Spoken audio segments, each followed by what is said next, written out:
If you wanna win the game, you gotta take a good aim and get the most marbles with your hippo. Playing hungry, hungry hippos. Hungry, hungry hippos. The Hungry Hippos. Now start the crazy maze clock and try to beat the crazy maze. Oh, this is the craziest maze ever. That's it. Careful. Oh, come on, up. Yes, yes, yes. You've beaten the crazy maze. Crazy Maze and Hungry Hippos from PALITOY.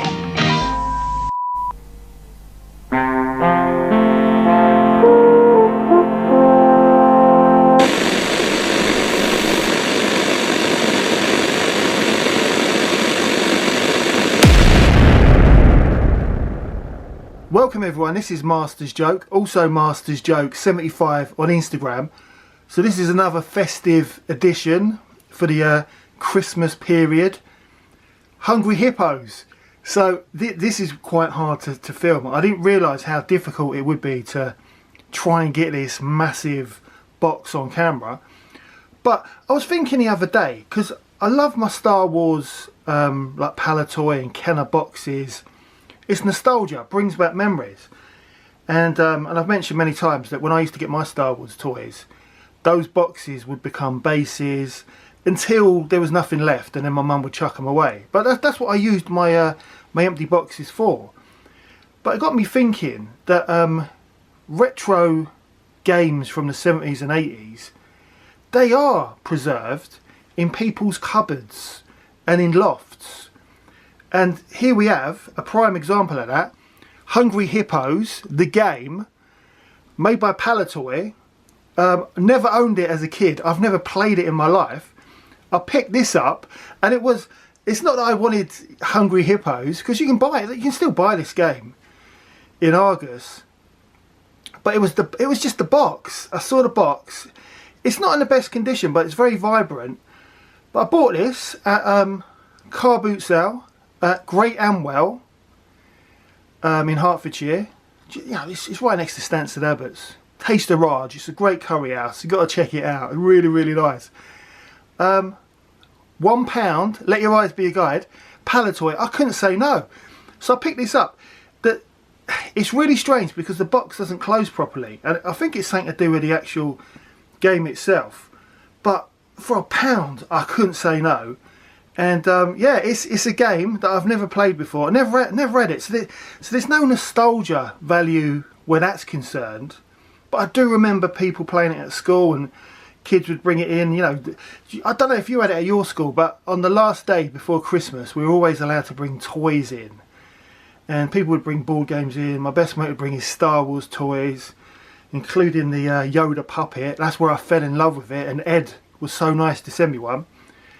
And you got to see games that you'd never seen before, and I had to have this for £1. So we're going to have a little look, because it's the festive period. We're going to have a little look, a little bit of nostalgia, and yes, it's something a little bit different. So I don't know whether I should adjust the camera, but yeah, the box isn't bad, but I mean, it's quite. Oh, it's got to be from the 70s. It's got to be from the 70s. But that's the game there. So what I'll do, I'm going to adjust the camera, get the game out, and we'll have a proper look. So here's the game all set out, and it's in immaculate condition. All the stickers are there. All the hippos have got their eyes. It is nostalgia, and it also, like toys in general, it's one of the appeals I have for vintage toys, and especially beaters. Like, I know a lot of people wouldn't even touch a Star Wars beater. I like that.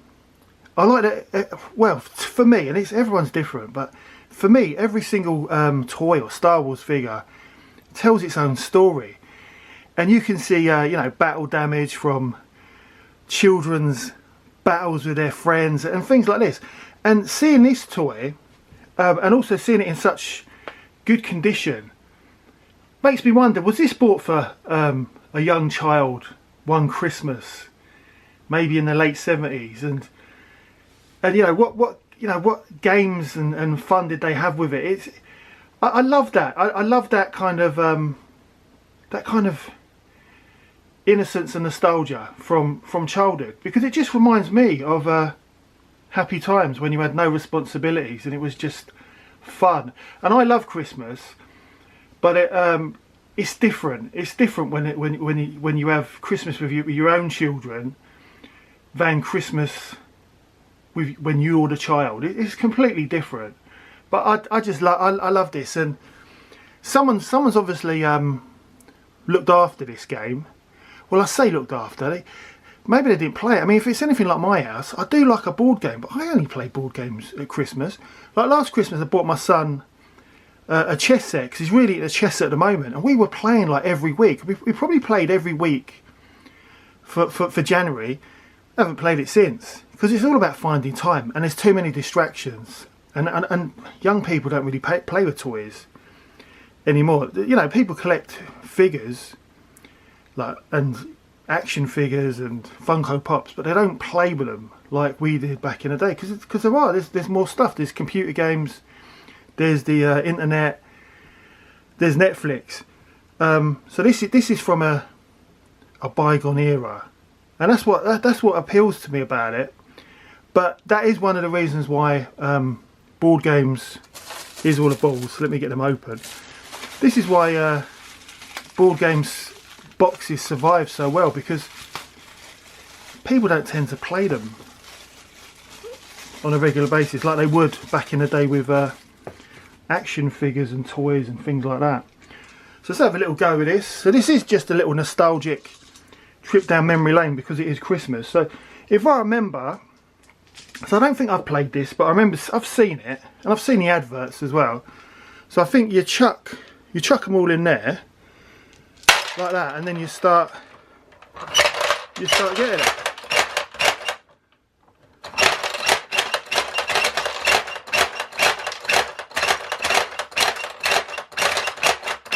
What a great game! What a great game! But thought I'd share that with you, because it is Christmas, and Christmas is all about toys, in my opinion, and in my little world. But I can't believe it. £1. Let your eyes be your guide. I can't believe Christmas is literally in a few days' time. But that is the end of the video. Just a quick one, just a little nostalgic trip down memory lane. Please don't forget to like and subscribe. It lets me know you care.